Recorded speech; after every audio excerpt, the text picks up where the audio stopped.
ஒரு டின்னர்னு காமிச்சோம். டின்னர் என்னன்னு கண்டுபிடிங்க. இதை பார்த்த உடனே கண்டிப்பாக கண்டுபிடிக்க மாட்டாங்க. பார்ப்போம். என்ன அது இது பேர் சொன்னால் கண்டுபிடிச்சிருவாங்களா? அமுங்கிருச்சா வாயில் பட்டுன்னு? பூஸ்ட்டு இருக்குல்ல, பூஸ்ட்டில் என்னத்தையும் போட்டு கிண்டி வச்சுருக்காங்க. ஓகே, இன்றைக்கி நம்ம வந்து படம் பார்க்க போகிறோம். உங்கள் பாஷையில், என் பாஷையில் படம் கேட்க போகிறோம். இதுவே படம் பார்த்த ஃபீல் தான் கொடுக்கும். போங்க. ஏதோ 2 மணி நேரம் படத்தை 1/2 மணி நேரத்தில் மற்ற மீதி எவ்வளோ டைம் சேவ் பண்ணியிருக்கேன் பாருங்க. இப்போ பதில் பேசுங்க பார்ப்போம். இந்த படம் பார்த்துருக்கேன், அந்த படம் பார்த்துருக்கேன், அந்த சீரியல் எல்லாம் பார்த்துருக்கேன். கடைசியில் பார்த்தா எல்லாத்தையும் வாய்ஸ் ஓவரில் பேசுங்க. இப்போ பேசுங்க. இவங்க பண்ண வந்து டிஷ்ஷை வாயில் போட்டால் வாயை திறக்க முடியல. அந்த அளவுக்கு வாயடைச்சி போய் உட்காந்துருக்காங்க. அந்த அளவுக்கு இருக்குது டிஷ்ஷு.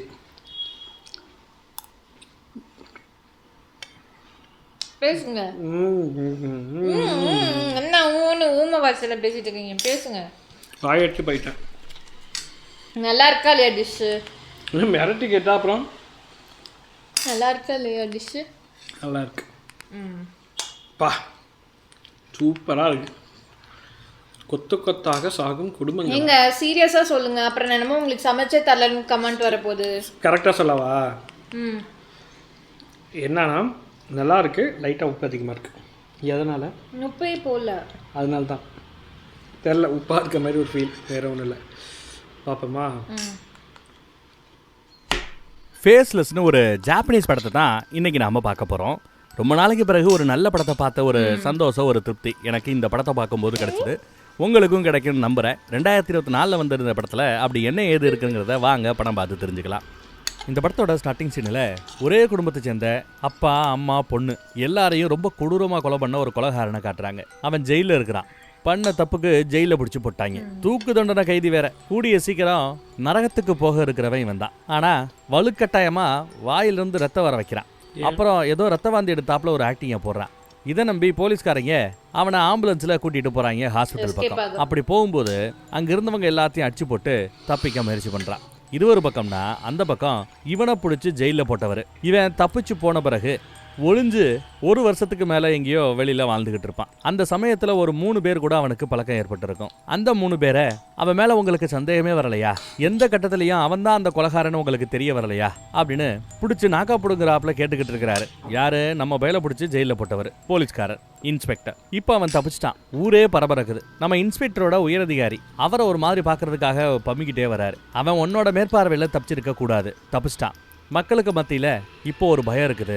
மறுபடியும் மீடியாவை சந்திக்க வேண்டிய நேரம் வந்துருச்சுன்னு சொல்லிட்டு கதவை திறக்கிறாரு. பார்த்தா வெளியில ஏகப்பட்ட மீடியா ஆட்கள் குமிஞ்சு கிடக்குறாங்க. அவங்களுக்கு மத்தியில் 3 கொலைகளை பண்ண அந்த கொடூரமான கொலைகாரன் இப்போ தப்பிச்சிட்டான். மக்களுக்கு எந்த பயமும் இருக்க வேண்டாம், அவனை எப்படியாவது பிடிச்சி மறுபடியும் ஜெயிலில் போடுவோம்னு இவர் இன்டர்வியூ கொடுத்துக்கிட்டு இருக்கிறார். அது மட்டும் இல்லாமல் அவனை கண்டுபிடிச்சு கொடுத்தா நிறைய சன்மானம் கவர்மெண்டோட சார்பில் கிடைக்குன்னு வேற சொல்றாரு. அடுத்து நியூஸ்ல பார்த்தா இவனோட வயசு வெறும் 21 வயசு தானே. அவனை அரெஸ்ட் பண்ணப்போ போட்ட அந்த போட்டோவை போட்டு இவனை கண்டுபிடிச்சு கொடுக்குறேங்க அப்படின்னு சொல்லிட்டு மீடியால ஃபுல்லா நியூஸ் பரவிக்கிட்டு இருக்குது. அந்த நியூஸை பார்த்துட்டு தப்பிச்சவன் எங்க போய் யார் கூட இருக்கிறானோ யாருக்கு தெரியும்னு புலம்பிக்கிட்டு இருப்பா ஒருத்தி. ஆனா அவ கூடயும் கொஞ்ச நாள் இருக்க போறாங்கிறது அவளுக்கு தெரியல. அவளுக்கு டோக்கியோக்கு போய் ஒரு பியூட்டிஷியன் ஆகணும்னு ஆசை. அப்பா அம்மா வேண்டாங்கிறாங்க. ஆனா அவ இல்ல, நான் போயே தான் திருவேன் அனுப்பிடிக்கிறா. அதே சமயம் அந்த பக்கம் பார்த்தா ஒரு கட்டட வேலை நடக்கிற இடத்த காட்டுறாங்க. பரபரப்பா வேலை நடந்துகிட்டு இருக்குது. அங்க ஒரு சம்பட்ட தலைன்னு நீங்க கவனிக்கலாம். அவனை சூப்பர்வைசரு படு கேவலமா நடத்துவார். தலையிலேயே அடிப்பார் ஹெல்மெட்ல. அங்க பாக்குறதுக்கே ரொம்ப கேவலமா இருக்கிறாப்ல.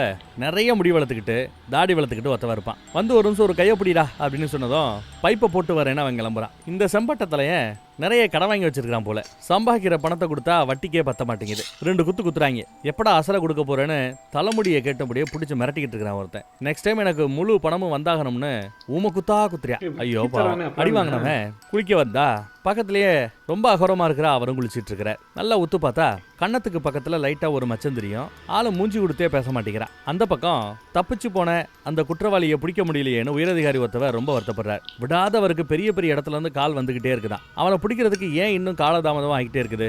யார் வேணாலும் கூப்பிட்டுக்கோ, எந்த டிபார்ட்மெண்ட் வேணாலும் கூப்பிட்டுக்கோ, அவனை பிடிச்சே ஆகணும்னு இன்ஸ்பெக்டருக்கு ப்ரெஷர். மீடியாக்கள் இருக்கிற ஒரே கேள்வி, கிட்டத்தட்ட 3 வருஷமா ஜெயிலில் கிடந்தாவன் இப்போ ஏன் தப்பிக்கணும்? இந்த கேள்வி, இதே கேள்விதான் நம்ம இன்ஸ்பெக்டருக்கும் அப்படியே உறுத்திக்கிட்டே இருக்கும். ஏன் அவன் தப்பிக்க முயற்சி பண்ணான்னு. கூட இருக்கிற சப் இன்ஸ்பெக்டர் கூட 3 வருஷத்துக்கு பிறகு இப்போ தப்பிக்கணுங்கிற அந்த அவசியம் அவனுக்கு எங்கிருந்து வந்துச்சு அப்படின்னு புலம்பிட்டு போயிட்டு இப்போ இவங்க எங்க போய்கிட்டு இருக்காங்கன்னா, ஒருத்தவனுக்கு தூக்கு தண்டனை கொடுத்தாங்கன்னு சொன்னோம்ல, அந்த கேஸ்ல ஒரே ஒரு சாட்சி தான், கொலையை நேர்ல பார்த்த சாட்சி. அவங்கள பாக்குறதுக்காக தான் இவங்க வந்திருக்காங்க. வந்து விசாரிச்சா அந்த கொலையை நேர்ல பார்த்தது என்னோட அக்கா, ஆனா அவங்க இப்ப எங்க இருக்காங்கிறத என்னால சொல்ல முடியாது, என்ன மன்னிச்சுக்குங்கன்ட்டாங்க. சொன்னேன்னா நீங்க அவங்கள போய் தேவையில்லாம நோண்டுவீங்க, செய்வீங்க, நிம்மதியா எங்களை வாழ விட மாட்டீங்க. ஸோ என்னோட அக்காவையும் என்னையும் நிம்மதியா வாழ விடுங்க. எங்க அக்கா நடந்த எல்லாத்தையும் மறந்து இப்ப வாழத்தான் முயற்சி பண்ணிட்டு இருக்காங்க. இப்ப நீங்க போய் உங்க மூஞ்சியை காமிச்சீங்கன்னா சரிப்படாதுன்னு சொல்லி என்னதான் போலீஸா இருந்தாலும் வெளியில வச்சே கதவை சாத்திட்டாங்க. அதே சமயம் அந்த பக்கம் பார்த்தா வேலை செய்யற இடத்துல டங்குன்னு ஒரு சத்தம். அந்த அகோரன் திரும்பி பார்ப்பான். பார்த்தா நம்ம செம்பட்டையன் அவன் காலில் நல்லா அடிபட்டு கிடக்குது. கால்வெளியில துடியா துடிப்பான்.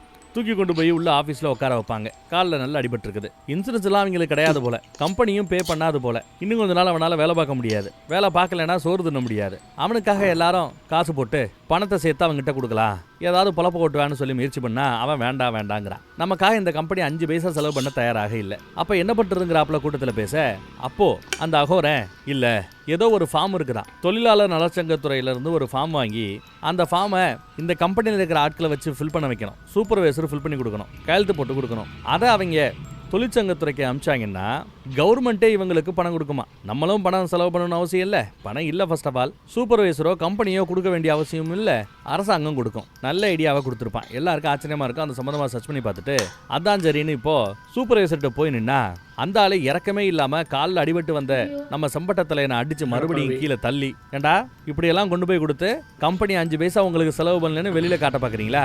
பிடிக்கலன்னா வேலையை விட்டு போயிட்டே இருக்கணும். இதெல்லாம் ரொம்ப டூ மச் அப்படி இப்படின்னு திட்டி அனுப்புறாரு. ரூம்ல ரொம்ப மோசமான நிலைமையில அந்த பயம் கிடக்கிறான். பாவம், நமக்கு வாச்சது அவ்வளவுதான் வருத்தப்படுறான். வேலை செய்ய வேண்டிய நேரத்தில் சூப்பர்வைசர் ஹாயா உட்காந்து கேம் விளாண்டுக்கிட்டு இருக்கிறார். அவரை பார்க்கறதுக்காக நம்ம பயம் வரான். அகோரன் வந்து நிற்கிறான். இந்த ஃபார்மை நீங்க மேல இடத்துக்கு அனுப்புங்க, தொழிற்சங்கத்துறைக்கு போயாகணும் அப்படிங்கிறாப்ல. அவன்கிட்ட சொன்னது 10 ஓன்டைன் சொல்லணுமா? ஓன்டைன் சொல்லணுமா? எங்கிட்டலாம் வச்சுக்காத என்ன அப்படின்னு அறையிறாரு. ஆனா குனிஞ்சுக்கிட்டு இருந்தவன் ஒரே ஒரு தடவை நிமிந்து பார்ப்பான். அந்த பார்வையை பார்த்ததும் அடுத்த நொடி பாஷாபாயா பார்த்தாப்ல ஒரு செகண்ட் சூப்பர்வைசர் அரண்டு போறார். அதே சமயம் அந்த பக்கம் ஏற்கனவே 10 லட்சம் அவனை பத்திய செய்தி கொடுத்தா கொடுப்போம்னாங்க. அதை இப்போ அதிகப்படுத்தி 30 லட்சம், யாரை பத்தி, அந்த கொலகாரனை பத்தி செய்தி கொடுத்தா 30 லட்சம் கொடுக்கறதா இப்போ டிவியில அனௌன்ஸ்மெண்ட் வருது. இதை அந்த செம்பட்டத்திலையும் பார்த்துக்கிட்டு இருக்கேன் சிகரெட் அடிச்சுக்கிட்டு. அவனோட கண்ணத்துல ஒரு மச்சம் இருக்குன்றத வரையும் எடுத்து சொல்றாங்க. கதவை திறந்தா நம்மால் தான் வந்து நிக்கிறார். என்னடா அப்படின்னு கேட்க, சூப்பர்வைசர் கிட்ட பேசிட்டேன், கம்பெனி கிட்ட டிமாண்ட் பண்ணி ஒரு 20,000 ரூபாய் உனக்காக வாங்கிட்டு வந்திருக்கிறேன், இந்தா குடி, வாங்கிக்கோ அப்படின்னு சொல்லி கொடுக்குறான். ஆமா, மூக்குல என்ன காயம் அப்படின்னு கேட்க, அதெல்லாம் ஒன்றும் பிரச்சனை இல்லை, இந்த புடின்னு கொடுக்குறாப்ல. அவனுக்கு ரொம்ப சந்தோஷம். எவ்வளோ பெரிய பணம் தெரியுமா 20,000 ரூபாய் அப்படிங்கிறது. அதில் பாதியா இந்தா நீ வச்சுக்கன்னு நம்ம பையிட்ட கொடுக்குறாரு அவர். உனக்கு தானே அடிபட்டு இருக்குது, இந்த பணத்துக்காக சூப்பர்வைசர்கிட்ட அடியெல்லாம் வாங்கியிருப்ப, இந்தான்னு கொடுக்குறான். நம்மளும் வாங்கிட்டு தேங்க்ஸ் சொல்கிறாப்ல. ஒரே பில்டிங் தான், வேற வேற ரூமில் தங்கியிருக்கிறாங்க. ஏன் வெளியில் போகக்கூடாது, வெளியில் போய் ஏதாவது சாப்பிட்டு வரக்கூடாது அப்படின்னு கேட்டுட்டு சூப்பர் மார்க்கெட் பக்கம் வருவாங்க. வேண்டியதை வாங்கிட்டு கிளம்ப போகிற சமயம் அங்கேயும் பிடிச்சி கொடுத்தா 30,000 லட்சமா, சாரி அதுக்கு பேர் என்னது, 30 லட்சம் ரூபாய் அப்படின்னு போட்டிருக்கிறாங்க. அந்த பணம் மட்டும் கிடைச்சா என் வாழ்க்கையவே நான் புதுசா வாழுவேன்னு அந்த நோட்டீஸை பார்த்துட்டு பேசிட்டு இருக்கிறாரு நம்ம செம்பட்டத்தலையன். வாங்கின ஐட்டத்தை வீட்டுக்கு கொண்டு வந்து ஆயா உட்காந்து சாப்பிட்றாங்க. அப்படி சாப்பிடும்போது தான் கண்ணத்துக்கு பக்கத்தில் இருக்கிற அந்த மச்சத்தை இவன் பார்ப்பான். அந்த மச்சத்தை பார்த்ததும் இவனுக்குமே பாஷாபாயை பார்த்தாப்புல பயம் வந்துடும். பயந்துக்கிட்டு ஒரு நிமிஷம் எனக்கு உச்சா வருது, கக்கா வருதுன்னு சொல்லிட்டு பாத்ரூம் பக்கம் ஓடி போய் மறுபடியும் அந்த போஸ்டரை செக் பண்ணி பார்ப்பான். சோசியல் மீடியாவில் ஃபுல்லாக அந்த போஸ்டர் ட்ரெண்டிங். கண்ணத்தில் மச்சம் இருக்குது. அடுத்த செகண்ட் போலீஸுக்கு கால் பண்ணுவான். எதுக்கு பார்த்தா நம்மால் நிற்பான். அப்படியே மிரண்டு போய் பார்ப்பான், அவன் எங்க விட்டா கொன்னுடுவாரோ அப்படின்னு. அங்கே 4-5 பேர் நடந்து போகும்போது பார்த்தா சரட்டுன்னு அவனும் காணாம போயிடுறான். இவன் போலீஸுக்கு ஃபோன் பண்ணி சொல்லியிருப்பான். ஆனா ஆளு எஸ்கேப். நம்ம இன்ஸ்பெக்டர் சில பேரோட வந்து பார்க்கறதுக்குள்ள ஆளு எஸ்கேப். அந்த ஊரையே காலி பண்ணிட்டு வேற ஒரு ஊர் பக்கம் போயிட்டார். சில மாசங்கள் மட்டும்தான் அங்க ஒரு கம்பெனில சாதாரண கட்டுமான வேலையில இருந்தான். இப்ப பார்த்தா நம்ம ஆளு வேற ஒரு சிட்டில ஒரு ரைட்டரா வேலை பார்த்துட்டு இருக்கிறான். அவன் தப்பிச்சு கிட்டத்தட்ட 6 மாசம் ஆகுது இப்போ. அதே சமயம் அந்த பக்கம் பார்த்தா கோர்ட்ல ஒரு வக்கீல், நேர்மையான சில பேருக்காக வாதாடக்கூடிய வக்கீல், பெருசா காசு வாங்காம வாதாடக்கூடிய ஒரு வக்கீல். ஆனா அவர் மேலேயே இப்ப கேஸ். ஒரு டீனேஜ் பொண்ணு கிட்ட ஏதோ தப்பா நடக்க முயற்சி பண்ணதா சொல்லி பஸ்லயோ ட்ரெயின்லயோ வச்சு ஒரு கேஸ். அந்த கேஸ் தொடர்ந்து நடந்துகிட்டு இருக்குது. மீடியாவை சேர்ந்தவங்க அவரை இன்டர்வியூ பண்றங்கிற பேர்ல டார்ச்சர் பண்ணுவாங்க. அவருக்கு ஒரு பொண்ணு தன் அப்பா மேல முழுமையான நம்பிக்கை இருக்கு அவளுக்கு. பேசாம நம்ம மேல்முறையீடு பண்ணுவோம், நம்ம மேல இருக்கிற அந்த கலங்கத்தை துடைக்கணுங்கிறாப்புல அப்பாவுக்கு சாதகமா பொண்ணு பேசிட்டு இருக்கிறா. இந்த பொண்ணு தான் ஒரு மீடியா கம்பெனில எடிட்டரா வேலை பார்க்கறா. அங்க மொட்டை போட்டு ஒருத்தர் இருக்கிறார். அவரு அந்த கொலைகாரனை பத்தி டீட்டெயில்டா ஒரு ரிசர்ச் பண்ணி அந்த ரிசர்ச்ல எனக்கு தெரிஞ்ச அவன் கொலை பண்ண வாய்ப்பே இல்லை, ஏன்னா அந்த கொலைக்கான மோட்டிவ்னு ஒன்று இருக்கணும்ல, மோட்டிவே இருக்கிறாப்புல தெரியல, அந்த பயம் பண்ண வாய்ப்பே இல்லைன்னு சொல்லிட்டு அதெல்லாம் எடுத்து கொடுத்துட்டு இருக்கிறார். அவரோட ஆராய்ச்சி கட்டுரை ஆர்டிகல்ஸ் எல்லாத்தையும். அந்த பக்கம் பார்த்தா மாஸ்கை போட்டுட்டு ஒருத்தன் வர்றான். யாரு? ஜெயில இருந்து தப்பிச்சானே அவனே தான். அகோரன்னு ஒருத்தவனை சொல்லிக்கிட்டு இருந்தன்ல, தப்பிச்சு ஓடி வந்தான்ல, அவனும் அதே கொலைகாரன் தான். இப்போ இந்த எடிட்டர் முன்னாடி ரைட்டரா வந்து உட்காந்துட்டு இருக்கிறான் பாத்தீங்களா மாஸ்க் போட்டு, இதுவும் அவனே தான். இப்போ நாசுங்கிற பேர்ல முன்னாடி வந்து நிக்கிறான். நிறைய ரைட்டிங் ஆர்டிகல்லாம் எழுதி கொடுத்துருப்பான் போல, அதுக்கு இவங்க காசு கொடுப்பாங்க.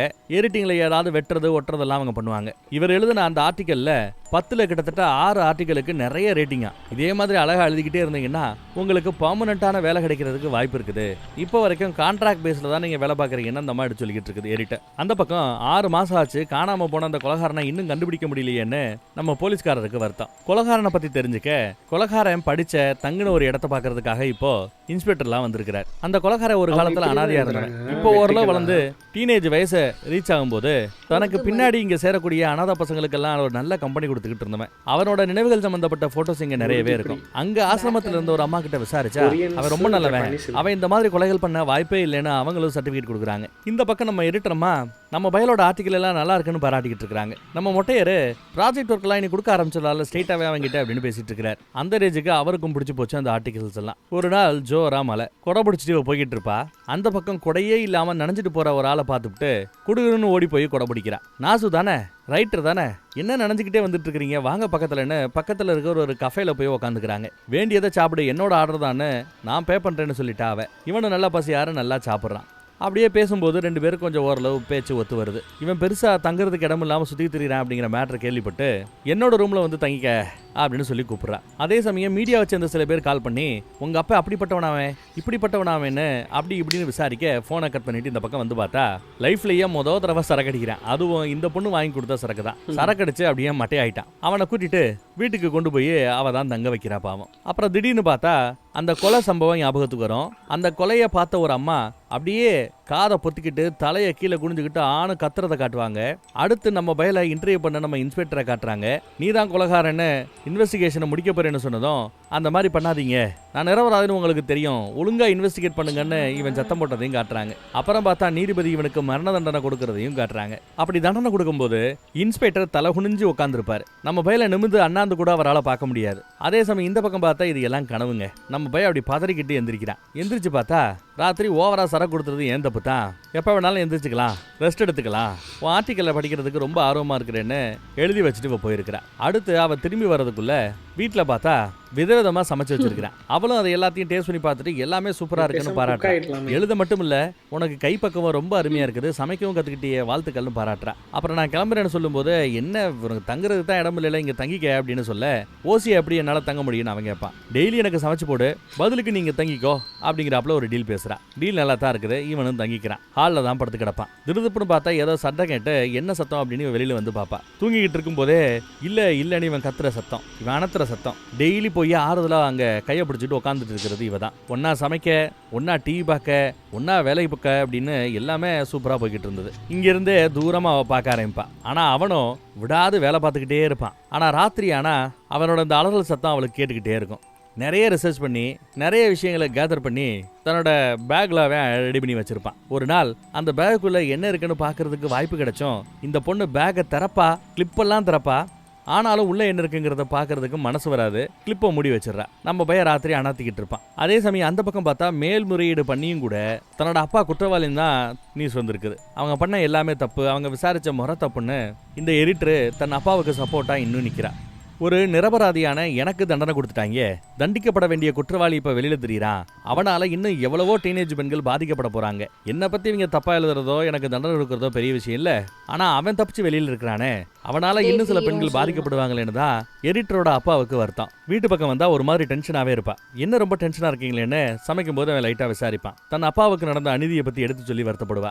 ஆறுதலா 4 வார்த்தை சொல்லி இவன் தான் கொஞ்சம் அவங்கள சமாதானப்படுத்துவான். அப்படி சமாதானப்படுத்தும் போது இவளுக்குமே கொஞ்சம் டவுட் இருந்திருக்கும். நீதானே போலீஸ்காரங்க தேடிட்டு இருக்கிற அந்த கொலை குற்றவாளின்னு கரெக்டா சொல்றான். அவனுக்கோ ஷாக். இங்கிருந்து நீ கிளம்ப வேண்டிய நேரம் வந்துருச்சுங்கிறா. அதே சமயம் வெளியில பார்த்தா காலிமில் அடிக்குது. வெளியில வந்து பார்த்தா நம்ம இன்ஸ்பெக்டர் கரெக்டா இங்க வந்து நிக்கிறார். சூப்பர் மார்க்கெட் பக்கம் இவங்க ஒன்னா தெரியும் போது எடுத்த போட்டோ. அந்த போட்டோல சந்தேகத்துக்குரிய ஒரு நபரோட இவ இருக்கிறத அவங்க யாரோ பார்த்திருக்காங்க. போலீஸுக்கு துப்பு கொடுத்துருக்காங்க. போலீஸும் இங்க வந்து நிக்குது. உங்க கூட ஒருத்தர் தங்கி இருக்கிறாரே, அவரை நான் பார்க்கணும்னு. இல்ல என் கூட யாரும் தங்கல, நான் தனியா தான் இங்க தங்கி இருக்கிறேன்னு அவ சொல்லுவா. அப்ப நாங்க உள்ள வந்து செக் பண்ணலாமான்னு கேட்டுட்டு நம்ம இன்ஸ்பெக்டர் உள்ள வரார். ஒரு இடம் விடலையே, எல்லா இடத்தையும் தரவா செக் பண்றாரு. அப்படி செக் பண்ணி பார்க்கும்போது ஃபால் சீலிங்ல மேல ஒரு சின்ன கோடு இருக்கிறத மட்டும் கவனிச்சுட்டு ஓகே எதுவும் இல்ல, ஏன் தப்பு தான் அப்படின்னு சொல்லிட்டு மன்னிப்பு கேட்டுட்டு அவர் வெளியில போவார். அதே சமயம் பார்த்தா அந்த கீரலுக்கு மேலதான் அவன் ஒளிஞ்சிக்கிட்டு இருப்பான் ஃபால் சீலிங்குள்ள.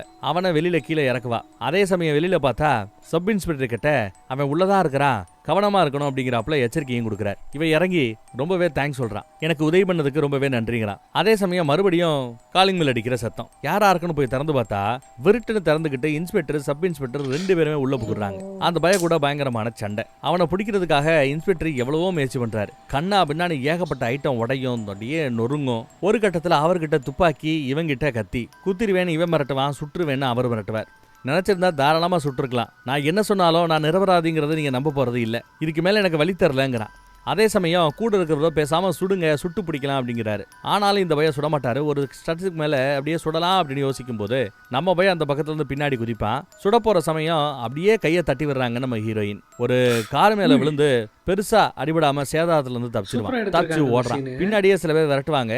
பட் அவர்கள் எல்லாரையும் தாண்டி ஒரு வழியா தப்பிச்சிட்டான். கூட இருக்கிற சப் இன்ஸ்பெக்டரோ, எப்பா இன்சு, ஏப்பா நீ சுடல, துப்பாக்கி இருந்து நீங்க ஏன் சுடல, அந்த பொண்ணு தட்டி விட்டதுனால தான் மிஸ் பண்ணேன்னு தயவு செய்து சொல்லாதீங்க அப்படிங்கிறாப்புல பேசுறாரு சப் இன்ஸ்பெக்டர். ஏன்னா இன்ஸ்பெக்டர் வேணும்னே தான் சுடாம விட்டாப்புல அவருக்கு தோணுது. அடுத்த நியூஸை கேட்டு நிறைய பேர் அங்க வந்து பரபரத்து நிக்கிறாங்க, கவர் பண்றாங்க நியூஸ்ல எல்லாத்தையும். மறுபடியும் பிளாஷ்பேக். இந்த தடவை பிளாஷ்பேக்ல பார்த்தா கொலை நடந்த அந்த இடத்துல இருந்து உயிரோட இருக்கிற ஒரே ஒரு ஆள் அப்படின்னா இவங்க தான், ஒரு பாட்டிமா. அவங்கள காட்டுறாங்க. அப்படியே பயங்கரமான ஒரு நடுக்கத்தோட பயத்தோடயே இருப்பாங்க. ஏன்னா அவங்க கண்ணு முன்னாடி 3 உசுறு போயிருக்குது, அதுவும் ரொம்ப கொடூரமா.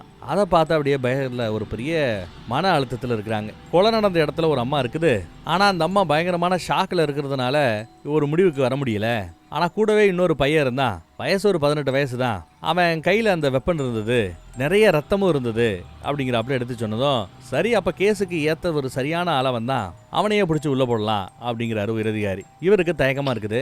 இருந்தாலும் சட்டுப்புட்டுன்னு வேலைய முடியா, வெளியில ஒரே பெரிய கலவரமாய் போயிடு இல்லைன்னா பாத்துக்க. அதுவும் 18 வயசுல ஒரு ஆளு இந்த குற்றத்துக்காக மாட்டி ஜெயிலுக்கு போய் தூக்கு தண்டனை எல்லாம் அனுபவிச்சான்னா மித்த எல்லாருக்கும் இது ஒரு நல்ல பாடமா இருக்குமே அப்படிங்கிறாப்புல ஜெயிலர் யோசிக்கிறார். ஆனா இந்த பக்கம் உயரதிகாரியோ இல்ல அவன் தான் பர்ஃபெக்டான ஒரு சந்தேகத்துக்குரிய ஆளு, அவனையே பிடிச்சி உள்ள போடு, அதுக்கேத்தாப்புல கேஸை மூவ் பண்ணுன்னு அசால்ட்டா உயரதிகாரி சொல்லிட்டு போயிட்டே இருக்கிறார். மீடியாவோட அழுத்தம் ரொம்பவே அதிகமா இருக்குது, முடிச்சு விடுங்கிறாரு. இந்த பக்கம் பாருங்க, பயங்கரமான ஷாக்ல இருக்கிற நடந்த கொலைகளை நேரில் பார்த்த அந்த அம்மா கிட்ட போய் இவனோட போட்டோவை காமிச்சு இவன் தானே தேரப்படும் குற்றவாளி அப்படின்னு விசாரிக்கிறாரு. அந்த அம்மா பாக்குறதுக்கே பயப்படுது, இவங்களையும் பார்த்து பயப்படுது. ஆமான்னு பதில் சொல்லும். ஐயோ அப்படின்றாப்புல இருக்கும்.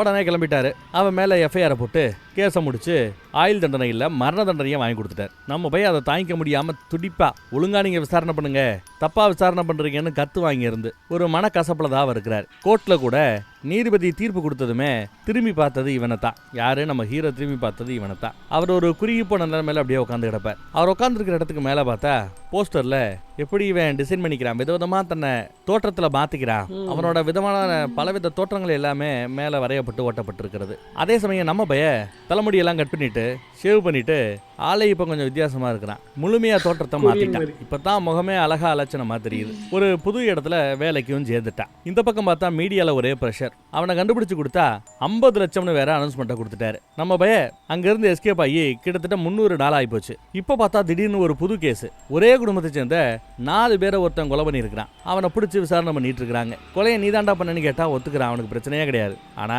இவனோட கொலையும் அந்த பக்கம் நம்ம ஹீரோ கொலை பண்ணதா சொல்றாங்க இல்ல, அந்த கொலையும் பாக்குறதுக்கு பார்க்கறதுக்கு ஒரே மாதிரி தெரியுது, ஒரே ஆள் பண்ணாப்புல தெரியுது. வெளியில மீடியால எல்லாரும் என்ன பேசிக்கிறாங்கன்னா இது ஒரு காப்பி கேட் கில்லிங்கிறாங்க. நம்ம பையன் பண்ண அந்த கொலைகள் எல்லாத்தையும் பார்த்து யாரோ ஒருத்தவர் இன்ஸ்பயர் ஆகி அவர் கொலைகள் பண்ண ஆரம்பிச்சிட்டாருன்னு இதை பத்தி விசாரிக்கும் போது நம்ம இன்ஸ்பெக்டர் கேள்வி கேட்கும்போது சிரிக்கிறான் அந்த குற்றவாளி. அவன் சிரிப்புக்கு என்ன அர்த்தம்னா அந்த கொலையும் நான் தான் பண்ண அர்த்தம். ஏன்னா 2 கொலை சம்பவ பேட்டர்னு பார்த்தா ஓரளவு ஒத்து போகுது. அந்த சந்தேகம் நம்ம இன்ஸ்பெக்டருக்கு கூட இருக்குது. இந்த கண்ணாடி போட்ட பெரியவரை ஏன்டா இந்த மாதிரி இன்னொருத்தவன் பண்ண கொலையை காப்பி கேட் பண்ணி பண்ற அப்படின்னு கேட்க அவன் சிரிக்கிறான் நக்கலா. அந்த கொலையை நான் தான்டா பண்ணேங்கிறாப்புல சிரிக்கிறான்.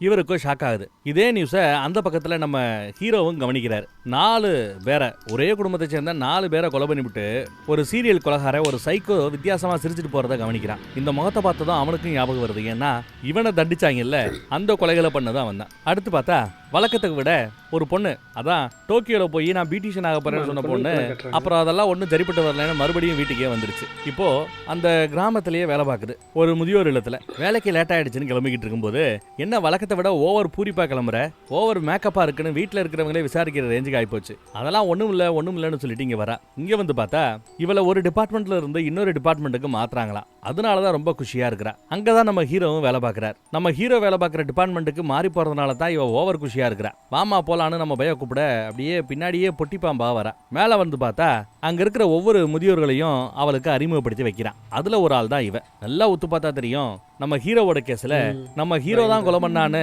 இன்ஸ்பெக்டர் விசாரிக்கும் போது ஆமான்னு தலையாட்டினது இவங்க தான். இவங்க ஒரு நாளைக்கு கிட்டத்தட்ட 6 தடவையாவது பயந்து போய் அலறிக்கிட்டு எந்திரிப்பாங்களாம். தூங்குனா கனவுல அந்த கொலகாரை வந்து அப்படியே பயமுறுத்துனானா. கடந்த சில வருஷமா ரொம்பவே கஷ்டப்பட்டுட்டு இருக்காங்க இந்த பிரச்சனையில. அவங்கள நல்லா பாத்துக்கிறான் நம்ம பையன். அதுக்காகத்தான் அங்க வந்து சேர்ந்துருக்கிறாங்க கூட. எல்லாம் அறிமுகப்படுத்தி வச்சுட்டு அப்புறம் வேலையை முடிச்சுட்டு சாப்பிடும்போது அந்த பொண்ணு நாளைக்கு ஃப்ரீயா இருந்தா வாங்கல வெளியில போலான்னு கூப்பிடுவா. அவளுக்கு கொஞ்சம் இன்ட்ரெஸ்ட் இருக்கு போல. சரி ஓகே போலான்னு இவனும் சொல்லியிருப்பான். அந்த பக்கம் பார்த்தா அந்த எடிட்டரம்மா நம்ம பையன் அங்க இருந்து காணாம போன பிறகு சம்பட தலையனையும் கூப்பிட்டு அவனை பத்தி என்ன நினைக்கிறீங்க, உண்மையிலே அவன் இந்த கொலைகளை பண்ணிருப்பானான்னு விசாரிச்சா சேச்சா அப்படியெல்லாம் இருக்க வாய்ப்பே இல்லை. ஏதோ பயத்துல நான் போலீஸுக்கு ஃபோன் பண்ணினேன் ஒழிய அவன் மேல எனக்கு ஒரு நல்ல மரியாதை உண்டு.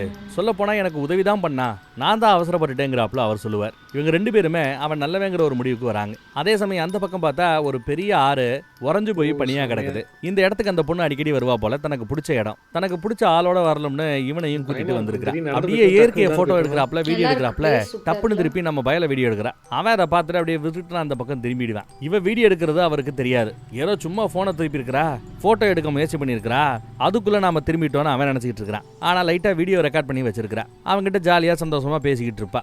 அதே சமயம் அந்த பக்கம் இப்ப நம்ம ஹீரோ ஒரு கால் போயிருந்தா அவன் எங்க போயிருப்பான், யாரை பார்த்திருப்பான். ஒரு கால் தன்னோட இந்த கேஸ்ல தான் நிரபராதின்னு ப்ரூஃப் பண்றதா இருந்தா அதுக்கு ஒரே வாய்ப்பு இவன் தான் கொலைகாரன்னு சொன்ன அந்த சாட்சி கிட்ட போய் நிக்கணும். அவங்க கிட்ட பேசி பழசை ஞாபகப்படுத்தணும். அப்போ சாட்சியா இருக்கிற அந்த அம்மா எங்க இருக்காங்களோ அங்கதான் வெறுப்பாங்கிறாப்ல ஓரளவு கணிக்கிறார். அதே சமயம் இந்த பக்கம் பார்த்தா ராத்திரி நேரம் நம்ம ஹீரோ அந்த அம்மாவோட ரூமுக்குள்ள அவங்க கையை பிடிச்சு நல்லா யோசிச்சு பாருங்க, நல்லா ரிமூவ் பண்ணி பாருங்க, ஞாபகப்படுத்தி பாருங்க அப்படி இப்படின்னு அப்படியே தூண்டிக்கிட்டே இருப்பான். அந்த அம்மா அழுதுகிட்டு இருக்கு. இல்ல எனக்கு ஞாபகம் இல்லைன்ட்டு. அதுக்குள்ள அந்த பக்கம் போலீஸ்காரங்க அந்த மீடியா கிட்ட வந்து நிக்கிறாங்க. நம்ம ஹீரோ ஒரு நல்லவன் அப்படின்னு நிறைய ஆர்டிக்கல் எழுதினார்ல ஒரு மொட்டையா ஒருத்தர், அவர்கிட்ட போய் விசாரிக்கிறாங்க. என்ன ஒரு ஸ்டேஜுக்கு பிறகு அவனை பத்தி ஆர்டிக்கலை நீங்க ரிலீஸ் பண்ணாம விட்டுட்டீங்க, தொடர்ந்து எழுதிக்கிட்டு இருந்தீங்க, திடுதிப்புன்னு எழுதாம விடுறீங்கன்னா என்ன அர்த்தம்? அப்ப அவன் எங்க இருக்கிறாங்கிறது உங்களுக்கு தெரிஞ்சிருக்குது. அவனை டிஸ்டர்ப் பண்ண வேண்டாம், அவனை அவன் போக்கில் விடணும்னு நீங்க நினைக்கிறீங்க, அதனாலதான் ஆர்டிக்கலை நீங்க எழுதாம விட்டுருக்கீங்கன்னு கரெக்டா கண்டுபிடிச்சு சொல்றாப்ல. தயவுசெய்து சொல்லுங்க, இந்த கேஸ் சம்பந்தப்பட்ட மொத்த டாக்குமெண்ட் எனக்கு வேணும், அவன் எங்க இருப்பான் அப்படி இப்படின்னு விசாரிக்க ஆரம்பிச்சார். நம்ம ஹீரோ ஷேவ் பண்ணிட்டு முடிகிடியெல்லாம் வெட்டி விட்டு ஒரு இடத்துக்கு வேலைக்கு போனா பாத்தீங்களா, அந்த இடத்துக்கு தான் கடைசியில அவங்க போலீஸ்காரங்க எல்லாம் வராங்க. அந்த இடத்துல யார் வேலைக்கு வந்திருப்பாங்கன்னா அந்த கொலையை நேர்ல பார்த்ததா ஒரு அக்கா இருக்கிறாங்கல்ல, அவங்க இருக்கிற இடத்த சொல்ல மாட்டேன்னு ஒரு தங்கச்சி சொன்னால அந்த தங்கச்சி வேலை பார்த்த இடம் தான் இது. தங்கச்சி வேலை பார்க்குற இடத்துக்கு இவனும் மாஸ்க போட்டு வேலைக்கு வந்திருப்பான். மாஸ்க போட்டு தான் இங்க இருக்கிறவங்க வேலை செஞ்சாகணும், அந்த மாதிரி ஒரு வேலை இது. இங்க லைட்டா பேச்சு கொடுத்து அவனோட அக்கா எங்க இருக்கிறாங்கிற மேட்டரை தெரிஞ்சுக்கிட்டு அப்புறம் அந்த அக்காவோட அவங்க தங்கி இருக்கிற அந்த முதியோர் இல்லத்துக்கு இவன் போயிருப்பான். ஒரு நாள் இதை பத்தி ஆர்டிக்கல் எழுதிக்கிட்டு இருந்த அந்த மொட்டையரு லைட்டா இது சம்பந்தமா விசாரிக்கணும்னு அந்த தங்கச்சிக்காரிட்ட வந்து நிப்பார். எவ்வளவு தடவை சொல்லியிருக்கிறேன் எங்க அக்காவையும் என்னையும் நிம்மதியா விடுங்கன்னு, ஏன் விட மாட்டேங்கன்னு வந்து அந்த தங்கச்சி சண்டை போட்டு போவா. அதே இடத்துல வேலை பார்க்குற இவனை அவர் பார்த்துருவார். அப்படி பார்த்தோம் மாட்ட விட மாட்டார். மாட்டி விடாம அவங்கிட்ட நீ நிரபராதி எனக்கு தெரியும், நீ என்ன முயற்சி பண்ணிட்டு இருக்கிறிய எனக்கு தெரியாது, ஆனா ஒரு கால் நீ நிரபராதின்னு தெரிய வந்து வெளியில வந்தேன்னா சந்தோஷப்படக்கூடிய ஆளு நானா தான் இருப்பேன்னு அவன்கிட்ட நல்லபடியா பேசிட்டு போயிருப்பாரு இந்த மொட்டையர். இதெல்லாம் இப்ப போலீஸுக்கு தெரிய வருது. அந்த அக்காகாரி இருக்கிற முதியோர் இல்லத்துக்கு தான் அவன் போயிருக்கிறாங்கிற மேட்டரை தெரிஞ்சுக்கிட்டு இப்போ அவங்க கிளம்பி வர போறாங்க. அதே சமயம் அந்த பக்கம் பார்த்தா அந்த பொண்ணு நம்ம ஹீரோவை வீடியோ எடுத்தால ரெக்கார்ட் பண்ணியிருந்தால அந்த ரெக்கார்டிங்க தெரிஞ்சவங்களுக்கு அனுப்பிச்சு வச்சிருப்பா போல தெரியுது. அதை கேள்விப்பட்ட அம்மா ஃபோன் பண்ணி அந்த மெசேஜ்ல இருக்கிறது, நீ எடுத்த அந்த வீடியோ ரெக்கார்டிங்ல இருக்கிறது அந்த கொலகார மாதிரியே தெரியுதுன்னு சொல்லியிருக்காங்க. அது மட்டும் இல்ல, இன்னும் நிறைய பேர் மெசேஜ்ல போட்டுருக்காங்க, இந்த அம்மா ஸ்டேட்டஸ்ல வச்சிருச்சுங்க நான் லவ் பண்ற பையன்ட்டு.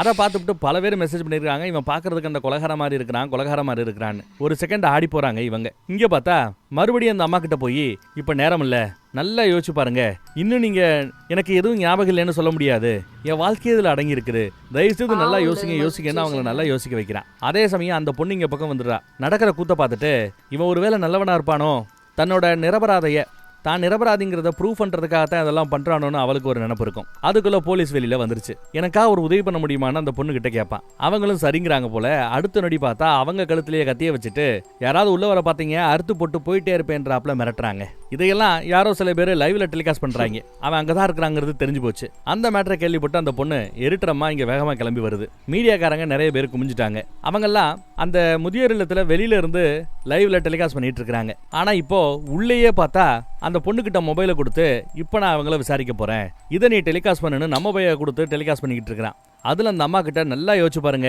நான் அந்த கொலையை பண்ணனா, நல்லா யோசிச்சு பாருங்கன்னு திரும்ப திரும்ப யோசிக்க வைக்க, அன்னைக்கு உண்மையிலேயே என்ன நடந்துங்கிறத உண்மை இப்பதான் நமக்கு தெரிய வருது.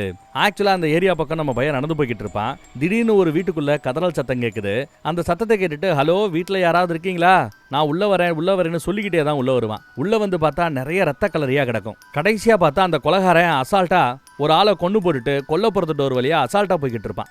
நல்லா ஒத்து பாருங்க, அந்த பையன் தான் 4 பேர் கொண்ட ஒரு குடும்பத்தை கொண்டுட்டு இப்ப ஜெயில கிடக்குறான்ல, அவன் தான் இந்த கொலையும் பண்ணிருப்பாங்கிறது தெரிய வரும். அதே சமயம் அங்க ஒரு அம்மா உசுருக்கு போராடிக்கிட்டு இருக்க, ஐயோ அவங்களை காப்பாற்ற போகணுமேனு இவன் உள்ள போவாங்க. அவங்க உடம்புல குத்திக்கிட்டு இருக்கிற அந்த கம்பியை எடுப்பான். அப்படி எடுத்துட்டு திரும்பும் போது பார்த்தா அங்க அந்த அம்மா இந்த கொலைகளை நேர்ல பார்த்த சாட்சி. அவங்க பதறி போய் ஒரு ஓரமா உட்காந்துட்டு இருப்பாங்க. இவனை கம்பியை உருகுன அந்த மாதிரி ஒரு காட்சியை பார்த்திருப்பாங்க. பயங்கர பயத்துல நடுக்கத்துல இவன் தான் கொலகாரன்னு நினைச்சிட்டாங்க. போலீஸும் அதே சமயம் அங்க வர இவனை அரெஸ்ட் பண்ணி இழுத்துட்டு போகும். நான் கொலகாரம் இல்ல, வேணா இந்த அம்மாட்ட கேளுங்க, வேணா இந்த அம்மாட்ட கேளுங்கன்னு எவ்வளவோ கதறுவான். அவங்க பயங்கரமான பதட்டத்திலையும் அதிர்ச்சியில இருந்ததுனால போலீஸ் இவன் தானே கொலகாரன் அப்படின்னு கேட்க ஆமான்ட்டாங்க. ஆமான்னு தலையாட்டினதுக்கே பிடிச்சி மரண தண்டனை வாங்கி கொடுத்துட்டாங்க பாவிங்க. இதெல்லாம் உண்மை. ஆனா இந்த வீடியோ ரெக்கார்டிங்ல சொல்லுங்க, நானா இந்த கொலைகளை பண்ணேன்னு இவன் கேட்பான். அந்த அம்மா இப்ப எல்லாம் ஞாபகம் வந்துருச்சு. அதனால ரொம்ப பாசத்தோட இந்த பயலோட கண்ணத்தை அப்படியே தடவி கொடுத்து ஏதோ சொல்ல வர, அதே சமயம் அந்த பக்கம் நம்ம இன்ஸ்பெக்டருக்கு கால் வருது. உயரதிகாரி தான். இன்னும் என்ன பண்ணிட்டு இருக்கிற, உள்ள புகுந்து எல்லாத்தையும் முடிச்சு விடு அப்படிங்கிறாரு. ப்ரெஷர் போடுறாரு. வேற வழி இல்லாம இவரும் உத்தரவு போட்டுறாப்ல. உள்ள ஒரு புகை வெடிகுண்டுன்னு சொல்லுவாங்க இல்ல, அதை தூக்கி போடுறானுங்க. பூம்னு வெடிச்சு புகையாகுது. அந்த புகைக்க மத்திக்குள்ள அப்படியே அவங்க உள்ள வருவாங்க இவனை பிடிக்கிறதுக்கு. இவன் கையில கத்தியை வச்சுக்கிட்டு அவங்களையே தாக்க போறாப்புல போவான். வராதிங்க வராதிங்கன்னு. ஆனா அவங்க கண்ணாடி மாதிரி ஒரு கவசம் வச்சிருக்காங்களா, அதை வச்சு தடுத்துக்கிட்டே இருப்பாங்க. ஒரு ஸ்டேஜ்ல இவனை சுடுறாப்புல நம்ம இன்ஸ்பெக்டர் சப் இன்ஸ்பெக்டர் 2 பேரும் நிற்பாங்க. இன்ஸ்பெக்டர் சுடுறதுக்கு மனசு இல்லாம சுடாம இருப்பார். ஆனா பக்கத்துல இருக்கிற சப் இன்ஸ்பெக்டர் அந்த பையன் சுட்டு போட்டுறாங்க. ஷோல்டருக்கு பக்கத்துல குண்டடிபட்டு அப்படியே சம்பவ இடத்துல அந்த பையன் விழுவாம பாருங்க. ஒரே அதிர்ச்சி. இதெல்லாம் லைவ்ல வேற டெலிகாஸ்ட் ஆயிருக்குது. எல்லாருக்குமே இது பயங்கரமான அதிர்ச்சி. இந்த சம்பவம் நடந்து இன்னும் சில மாதங்கள் ஆயிப்போச்சு. அப்புறம் பார்த்தா நம்ம பயோட பழகின ஆட்கள் எல்லாம் ஒன்று கூட்டிட்டாங்க. ஒன்று கூட்டிட்டு அவனுக்காக ஒரு மேல்முறையீடு பண்ணலான் இருக்கிறோம், விசாரிக்கிறத மறுபடியும் விசாரிக்கணும்னு சொல்லி ஒரு முடிவெடுத்து அதுக்கு பல பேர்கிட்ட கையெழுத்து வாங்கணும் போல தெரியுது. அதுல கையெழுத்தா இந்த கொலைகளை நேரில் பார்த்த சாட்சி இருக்குல்ல, அவங்க கிட்டயே வாங்கலான்னு இந்த 2 லேடிஸும் வந்து நிற்கிறாங்க. எல்லாரும் ஒன்று சேர்ந்துட்டாங்க. எல்லாரும் ரோட்டில் போகிறவங்க கிட்டலாம் இந்த கேஸை பற்றி விசாரிச்சு எடுத்து சொல்லி கையெழுத்து போடுங்கன்னு கையெழுத்தை ரிசீவ் பண்ணிட்டு இருக்காங்க. அதே சமயம் அந்த பக்கம் உயரதிகாரி நம்ம இன்ஸ்பெக்டரை கூப்பிட்டு, நடந்து போச்சு, வெளியில எல்லா பேரும் இந்த கொலைகளை பண்ணது அந்த சைக்கோ தான் சொல்றாங்க, இந்த 18 வயசு பையன் மேல எந்த தப்பும் இல்லைங்கிறாங்க, என்ன நடந்தாலும் சரி ஓ மேல எந்த பழியும் வராம நான் பாத்துக்கிறேன், நமக்கு தெரிஞ்சு நம்ம கிட்ட இருக்கிற சாட்சியங்களின் அடிப்படையில் அவன் தான் குற்றவாளி, அப்படியே இருக்கட்டும்ங்கிறாப்ல உயரதிகாரி முடிக்க பார்க்கிறார். அப்படியே மெயின்டைன் பண்ண என்னன்னு சொல்றார். நம்ம ஆளும் சரின்னு சொல்லியிருப்பான். அப்புறம் பார்த்தா ஜெயிலுக்கு போய் நம்ம பயலை பார்த்து அவருக்கு சந்தேகமா இருக்கிறது ஒரே ஒரு கேள்வி. அந்த கேள்வியை கேட்கிறார். என்ன கேட்கிறாருன்னா, ஆமா 3 வருஷத்துக்கு பிறகு ஏன் நீ தப்பிக்கணும்னு முயற்சி பண்ண, ஏன் நீ தப்பிச்சு போன அப்படின்னு ஒரு கேள்வி கேட்கிறார். அந்த கேள்விக்கு அவன் என்ன சொல்றான்னா, நான் நிறைய விஷயங்களை அனுபவிக்காம விட்டுட்டேன், நான் தப்பிச்சு வெளியில போய் முறையா சரக்கடிச்சிருக்கிறா போல, முறையா ஒரு வேலைக்கு போயிருக்கிறான், முறையா ஒரு சம்பளம் வாங்கி இருக்கிறான், முதன்முறையா சில பெண்களோட பழகி இருக்கிறான். இப்படி பல விஷயங்களை நான் முதன்முறையாக அனுபவிச்சுக்கிட்டு இருந்தேன். அந்த அனுபவம் எல்லாமே எனக்கு புதுசா இருந்தது. வாழணுங்கிற ஆசையை அதுதான் தந்தது. ஜெயில இருந்தவரை வாழ்ற ஆசையே வெறுத்து போச்சு. பேசாம செத்துலாங்கிறாப்ல ஒரு மைண்ட் செட்ல தான் இருந்தேன். அந்த மைண்ட் செட்டை மாத்துறதுக்காக தான் வெளியில போனேன், இப்போ வாழணுங்கிற ஆசை தனக்கு இருக்கிறதா சொல்லியிருப்பாரு. அதை கேட்டது இவருக்கு அப்படியே ஒரு மாதிரி ஆயிடுது. ஏன்னா ஜெயிலில் பிடிச்சி போடும்போது அவனுக்கு வெறும் 18 வயசு. அவனோட எதிர்கால வாழ்க்கை எல்லாத்தையும் சூனியமாக்கிட்டோன்னு இவருக்கு தெரிஞ்சது. மீடியா முன்னாடி இன்டர்வியூ கொடுக்குற இடத்துல அவன் தான் குற்றவாளின்னு ஸ்கிரிப்ட் கொடுத்துருப்பாங்க, உயரதிகாரி கொடுத்துருப்பாரு. ஆனா அப்படியே ஸ்கிரிப்டை தூக்கி போட்டு அவன் நிரபராதியாக இருக்க வாய்ப்பு இருக்கிறது, அந்த கேஸை நாங்க இன்னும் மறுபடியும் தீர விசாரிக்கணும்னு ஒரு பெரிய குண்டை தூக்கி போடுறார். அவ்வளோதான், மீடியா நியூஸ் எல்லாம் பத்துக்கிட்டு எரியுது. மேலே பெரிய பெரிய டிஸ்பிளேல போடுறாங்க மறு விசாரணை நடக்க போகிறது அப்படின்னு. அதை பார்த்தது நம்ம ஆட்களுக்கெல்லாம் ரொம்ப சந்தோஷம். மறு விசாரணை நடந்து மறுபடியும் கோர்ட்ல தீர்ப்பு சொல்ற அந்த நாளும் வருது. இவன் உள்ள வரும்போது இவனோட வாழ்க்கையில சம்பந்தப்பட்ட அந்த ஒவ்வொருத்தரும் ஒரு 4 பேர் இருக்கிறாங்க இல்லையா, அவங்க 4 பேரையும் பார்ப்பான். கடைசியா பார்க்கறது தான் நம்ம இன்ஸ்பெக்டர். அவர் பண்ண ஒரு பெரிய உதவி அன்னைக்கு அப்படி சொன்னதுதான். அதுக்கு மரியாதை செலுத்துறமா தலையசைச்சிட்டு போய் நிற்பாங்க. ஜட்ஜையாவும் இவன் பண்ண தவறுகள் எல்லாம் சுட்டிக்காட்டி இந்த குத்தத்துல இவன் குற்றவாளியா நிரபராதியான்னு சொல்லிட்டார். அவன் குற்றவாளியா நிரபராதியாங்கிறத ஜட்ஜையா சொல்லும் போது மீட்டு போட்டு விட்டாங்க. நமக்கு தெரியல, பின்னாடி இருக்கிற ஆடியன்ஸோட ரியாக்ஷனை வச்சு தான் தீர்ப்பு என்னங்கிறத நம்ம கண்டுபிடிக்கணும். பார்த்தா நம்ம ஆட்கள் எல்லாம் ஆனந்த கண்ணீர் வெடிக்கிறாங்க, சந்தோஷப்படுறாங்க. அதை வச்சே தீர்ப்பு நம்ம பயலுக்கு சாதகமா வந்திருக்கிறது. 18 வயசுல உள்ள போனவன் இப்ப 25 வயசுல வெளியில வந்திருக்கிறான் அப்படிங்கிற உண்மை தெரிய வருது. அவனும் அழுகிறதா சிரிக்கிறதான்னு தெரியாம ஒரு மாதிரி அழுதுகிட்டு இருப்பான் பாருங்க. அந்த அழுகையோட, அந்த ஆனந்த அழுகையோடையே படமும் அந்த இடத்துல முடிஞ்சிருது. ரொம்ப நல்லா இருந்ததுல. இதே மாதிரி வேற ஒரு நல்ல கதையில மறுபடியும் சந்திப்போம். தேங்க்யூ. எண்டிங் வேற ஏதாவது வச்சிருந்திருக்கலாம். வேற என்ன வைக்கணும்? அந்த போலீஸ்காரனை இவர் இந்த பையனை கொல்ற மாதிரியா? கொல்ற மாதிரி இல்ல, வேற ஏதாவது வச்சிருக்கலாம் இன்ட்ரெஸ்டிங்கா. சப்புன்னு முடிஞ்சு திடீர்னு அந்த பையன் வந்து அவன் தான் கொலைக்காரன்ன்றது ரிவீல் ஆகும். கடைசியில் 2 பேர் சேர்ந்து தான் வந்திருப்பாங்கன்னு. சரி அதை விடுங்க. என்னோட சொல்லு. உப்புமா சூப்பரா இருந்துச்சு. சொல்லுங்க. அதான் வலிச்சு சாப்பிட்டுட்டு எங்க அப்படியே வச்சிருக்கீங்களே, அவ்வளோ காலி ஆயிடுச்சு. இது அங்க பாருங்க, நீங்களே பாருங்க. அப்படி காட்டிடாதீங்க. நல்லா இல்லையா? சூப்பரா இருந்துச்சு சமையல். பாய். வேற ஒரு டிஷ்ஷோட வேற ஒரு படத்தோட மீண்டும் சந்திப்போம். Bye guys. உங்களுக்கு இது மாதிரி வீடியோ போடுறது பிடிச்சிருக்கான்னு சொல்லுங்க, கமெண்ட் பண்ணுங்க. போடுறோம். இல்லை பிடிக்கலனாலும் சொல்லுங்க, வேற கண்டென்ட் ட்ரை பண்ணலாம். பாய். உண்மையாலுமே நல்லா இல்லையாப்பா?